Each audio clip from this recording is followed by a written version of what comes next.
Welcome to the Audio Travel Guide. Today we are swapping out our usual stack of journals for a train ticket. A good one, too. A very good one. We're heading to the south of France for a deep dive into Toulouse.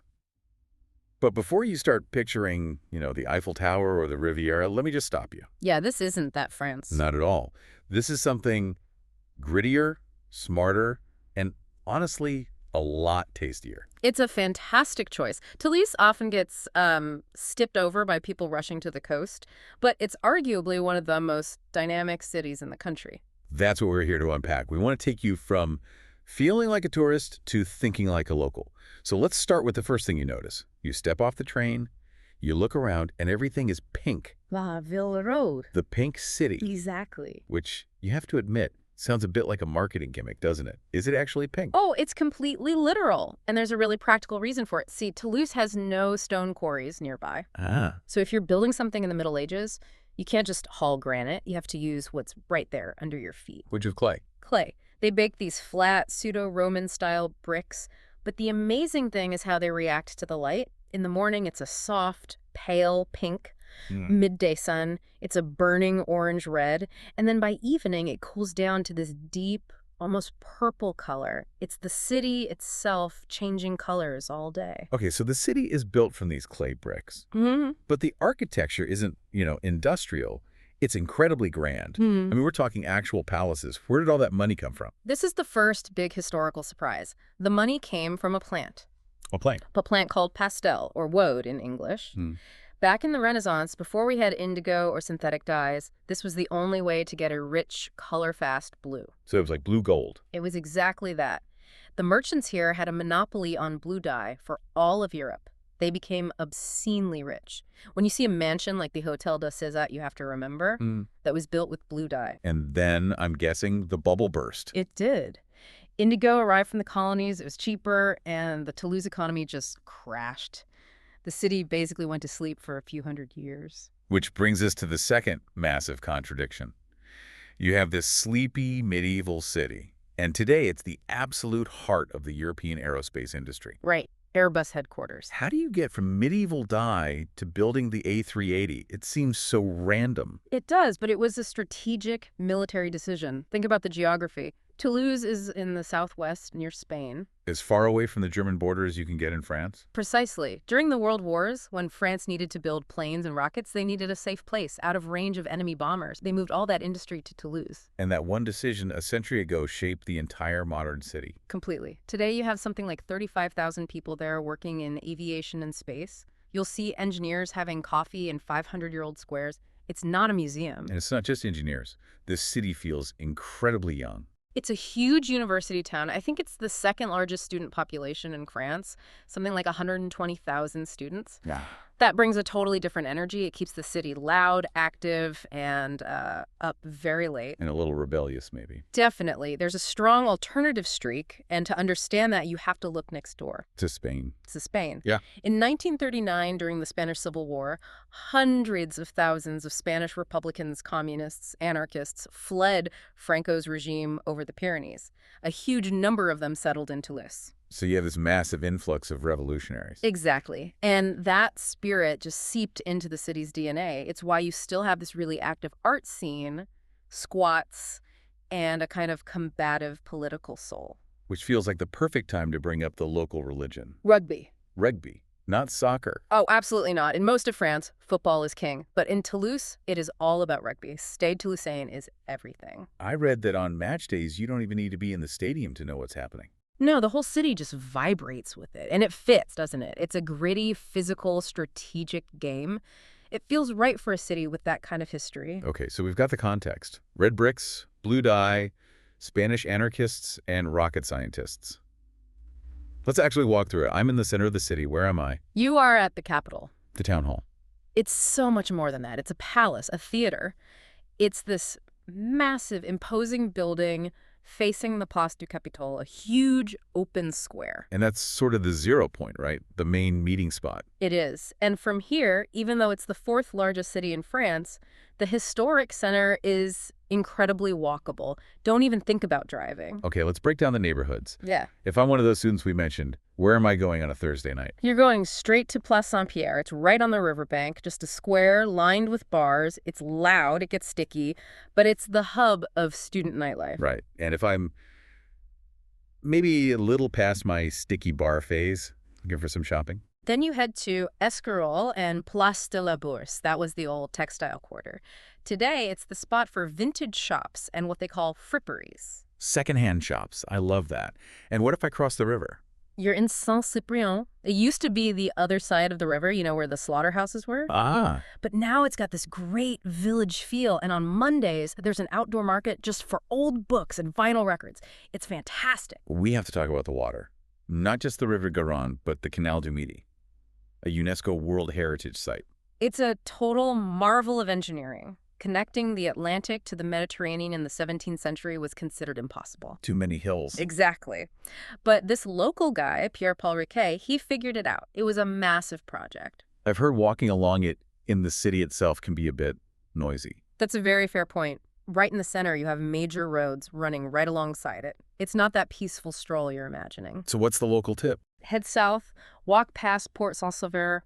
After that, the traffic disappears. You get the beautiful plane trees, the quiet water, the barges. That's where you find the magic. Got it.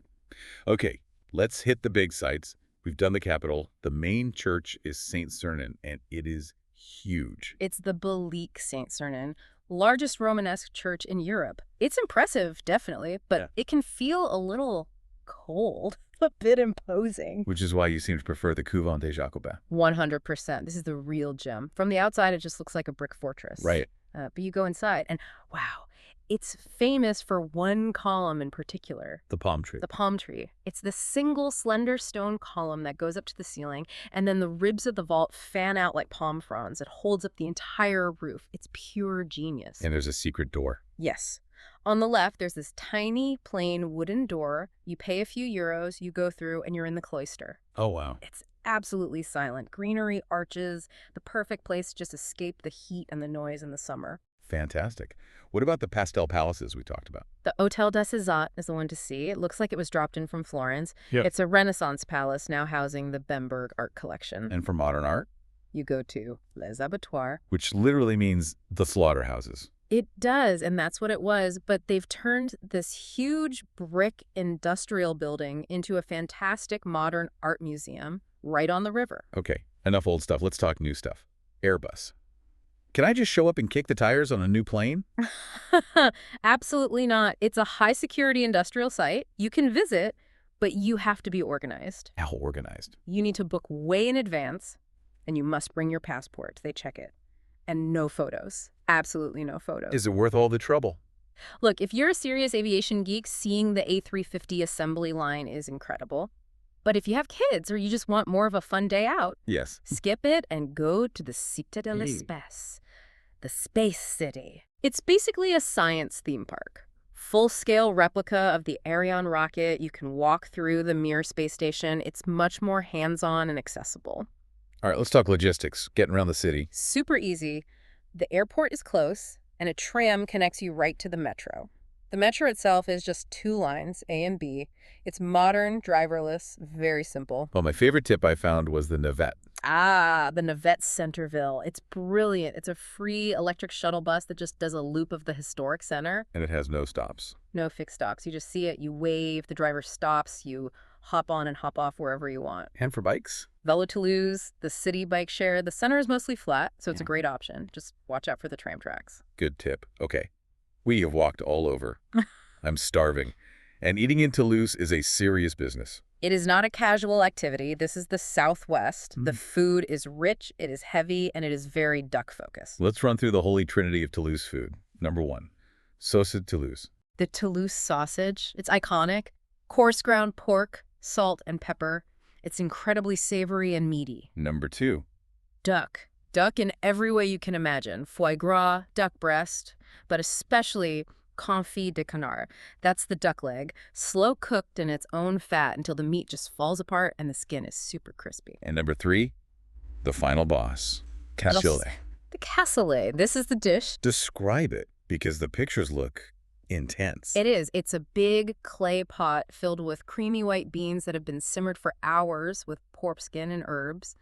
And then buried inside all of that, you have your duck confit and the Toulouse sausage. And it's baked. Baked until a thick golden brown crust forms on top. You have to crack the crust to get to the good stuff. It sounds delicious, but also like a guaranteed heart attack. It is unbelievably rich. I mean, a proper one is. It's a challenge. It's a challenge. A word of warning to you. Do not eat a full cassoulet for lunch in July. You are done for the day. You will need a 3-hour nap. So where do I go for the real deal? The classic spot is a restaurant called Emile on Place Saint-Georges. For a big splurge, Michel Serran has a Michelin star and is a local legend. What if I'm vegetarian? Am I just out of luck? It is a tough city for vegetarians, I won't lie. But there's a place called La Femme des Haricots. It's a vegetarian buffet with salads, quiches, soups. It's a lifesaver. And for food souvenirs to take The home. violets. The flower. Yes, the violet flower is a symbol of the city. You can buy crystallized violet petals, violet syrup, violet tea. It's a really unique floral flavor. Okay, one non-food shopping tip. Books. Go to Ombre Blanche's near the Capitole. It's this amazing independent bookstore that takes up several buildings. It just captures the intellectual side of the city perfectly. Last thing, safety. Generally very safe. Like any big city, the area around the main train station can be a bit sketchy at night, so just be aware. But the historic center is fine. So to wrap it all up, why Toulouse over Paris or Nice? Because it's got this incredible blend. You have this deep ancient history with the Roman bricks and medieval wealth, but it never feels like a museum. The aerospace industry and all those students keep it alive. They keep it looking forward.